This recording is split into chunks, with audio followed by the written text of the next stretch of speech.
Hi, this is Tess Jewell-Larsen. I'm a stress and burnout coach, and I empower women professionals, small business owners, and high achievers to leave burnout and stress in the ashes while they achieve balance, clarity, and creativity in their work and everyday life. So today I want to share with you 5 things that you can start to do if you're noticing that you're burning out.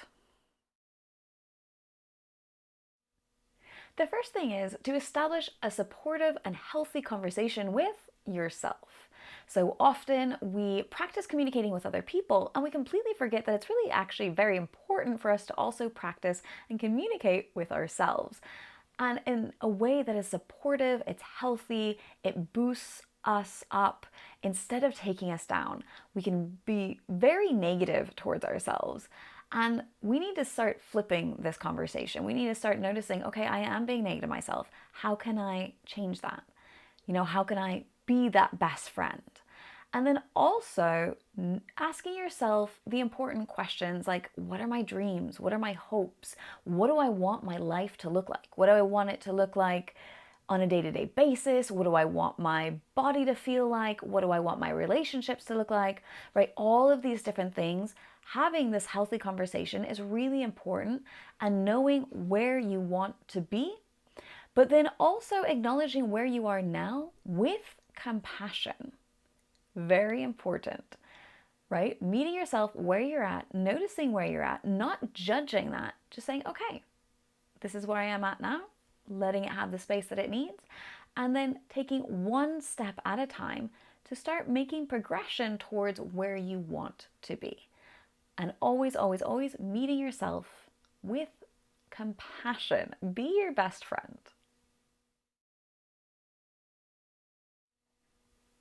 The second tip is to evaluate your priorities. So in continuation of this intra-communication, right, the self-communication, start to assess your workload and determine what tasks are necessary and what can be maybe delegated to someone else, what can maybe be postponed for a bit, and what can just be eliminated completely, right? Prioritizing your tasks and focusing on what's important can help to reduce your stress and prevent your burnout, because then we're not doing all these different things that really don't need to be done. We're just doing the most important tasks. So this is what I recommend. On a day-to-day basis, choose 3 important tasks that you can get done. And maybe these aren't all 3 in your work. Maybe one is for your work. Maybe one is for yourself, right? Taking time for yourself. Very important, right? That whole conversation, supportive, best friend thing. And then the other could be maybe for your family, or maybe if you're doing like a side job or a hobby, right? So choose 3 important tasks, whatever they are, write them down. You can put them on a post-it on your wall, you could put them in your phone, whatever it is. And then at the end of the day, go back and say, did I get these things done? And then go tick, tick, tick, right? If we choose 3 things that we want to get done, this is much more likely to be done than if we try to do 20 things during the day, right? And so not only does it help us reduce our workload, but it also helps boost us up because we go, hey, look what I did, right? So you feel more productive, you feel better about yourself. The third tip would be to create good supportive boundaries that you can integrate into your life.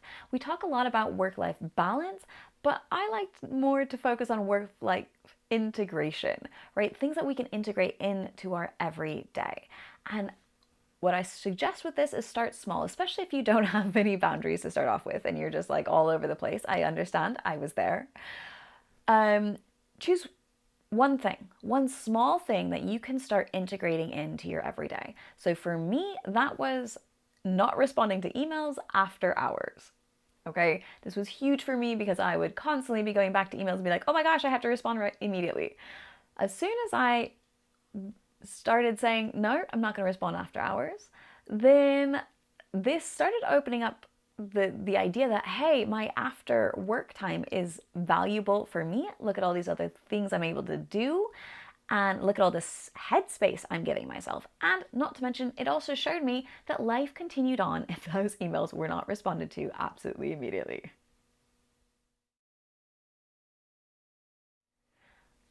The fourth tip is to rest when you need to rest. Listen to what your body's signals are telling you and take the time that you need to refill. This goes back to our first tip of having that healthy conversation, right? Check in with yourself on a daily basis, not just every so often, right? Actually, I recommend that you do it more than once a day, right? In the morning, in the afternoon, in the evening. What can I do to support myself? Do I need to take a little break? Is that little break maybe a movement break? Is that little break maybe just, I don't know, talking with a friend, or maybe it's having an active rest break, or maybe it's even taking a nap, right? So whatever it is, whatever your body is asking for, listen to it and see how you can fit that into your day-to-day. My suggestion, and one thing that I do for myself and I suggest to a lot of my clients, is something called the 10-minute method stepping out of burnout.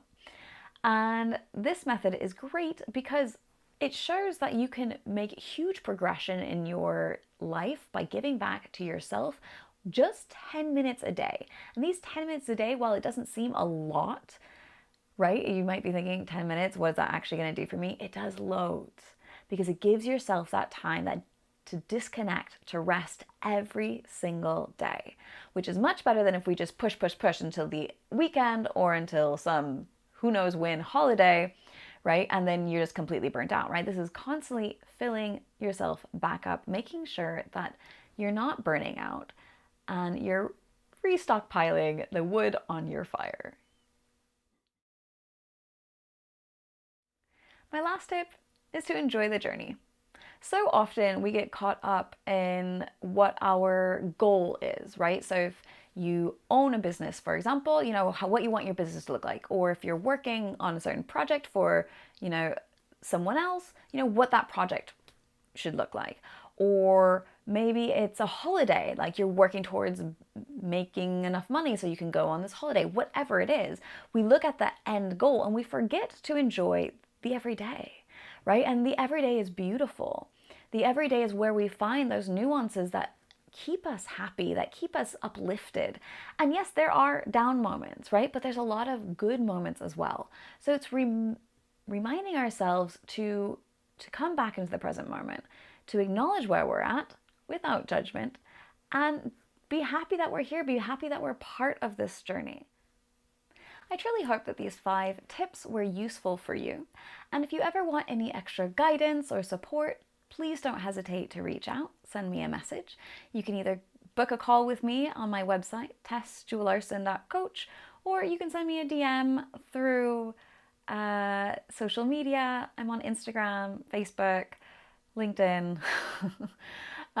So yes, make sure to reach out if you need any extra support. And until then, friend, take a little time for yourself, create that healthy conversation, and see where that takes you.